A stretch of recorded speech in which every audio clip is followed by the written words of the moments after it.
什么气息开始蹦跶。鳄鱼察觉后压低身体查看，庞大的身躯差点将羞羞压成饼干。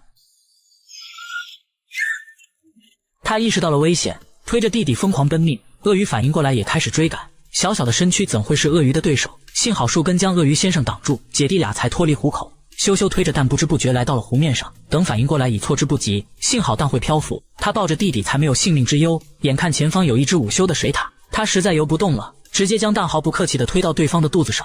他真是个头不大，胆子不小，感觉和谁都是亲戚一样。好在水獭对他也没有任何敌意，还热情地舔舐着这个可爱的小家伙。意料之外的事情发生了，蛋里的家伙破壳而出，竟然不是弟弟，而是一只小鳄鱼。羞羞发出惊愕的叫声，他不甘心地向蛋壳里张望，